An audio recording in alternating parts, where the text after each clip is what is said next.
Colombie, 8 dissidents des FARC tués dans une opération militaire.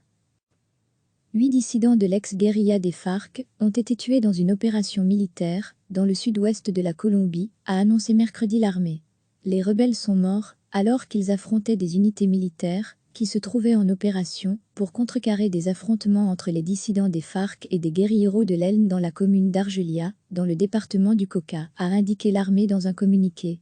Depuis le début de la semaine, des affrontements ont été signalés entre des anciens membres des Forces armées révolutionnaires de Colombie, FARC, qui ont refusé l'accord de paix de 2016, et des rebelles de l'Armée de libération nationale, ELN, dernière guérilla active en Colombie. Cette dernière a annoncé le 30 mars un cessez-le-feu unilatéral pour un mois en raison de la pandémie de coronavirus, tout en se réservant le droit de se défendre face à des attaques de l'armée ou d'autres groupes armés. Les groupes armés illégaux se disputent le contrôle du coca, une zone stratégique pour les cultures de feuilles de coca, et le transport de drogue jusqu'au Pacifique, d'où elle part ensuite vers l'Amérique centrale et les États-Unis. À lire aussi, Colombie, violente mutinerie dans une prison de Bogota, capitale confinée pour le coronavirus. Les dissidents des FARC opèrent sans commandement unifié et se financent directement par le narcotrafic et l'exploitation minière illégale, selon les autorités, qui estiment à 2300 le nombre de dissidents de l'ex-guérilla marxiste, aujourd'hui désarmés et transformés en parti politique. L'ELN, apparu en 1964, comme les FARC, et inspiré par la révolution cubaine, compte environ 2300 membres. Selon des enquêtes indépendantes, elle contrôle environ 10% des 1100 communes du pays.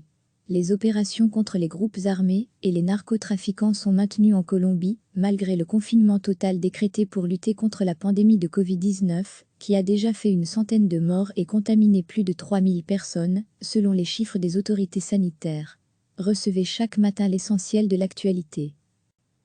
8 dissidents de l'ex-guérilla des FARC ont été tués dans une opération militaire, dans le sud-ouest de la Colombie, a annoncé mercredi l'armée.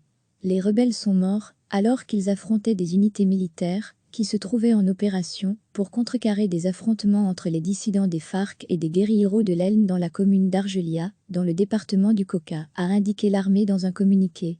Depuis le début de la semaine, des affrontements ont été signalés entre des anciens membres des Forces armées révolutionnaires de Colombie, FARC, qui ont refusé l'accord de paix de 2016, et des rebelles de l'Armée de libération nationale, ELN, dernière guérilla active en Colombie.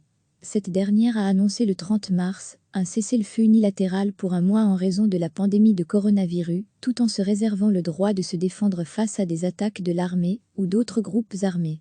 Les groupes armés illégaux se disputent le contrôle du coca, une zone stratégique pour les cultures de feuilles de coca, et le transport de drogue jusqu'au Pacifique, d'où elle part ensuite vers l'Amérique centrale et les États-Unis.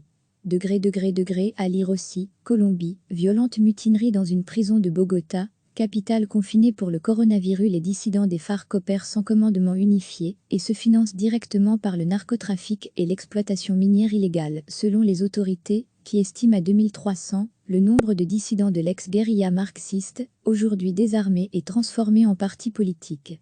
L'ELN, apparu en 1964, comme les FARC, et inspiré par la révolution cubaine, compte environ 2300 membres. Selon des enquêtes indépendantes, elle contrôle environ 10% des 1100 communes du pays. Les opérations contre les groupes armés et les narcotrafiquants sont maintenues en Colombie, malgré le confinement total décrété pour lutter contre la pandémie de Covid-19, qui a déjà fait une centaine de morts et contaminé plus de 3000 personnes, selon les chiffres des autorités sanitaires. Cliquez sur s'abonner pour recevoir les dernières nouvelles.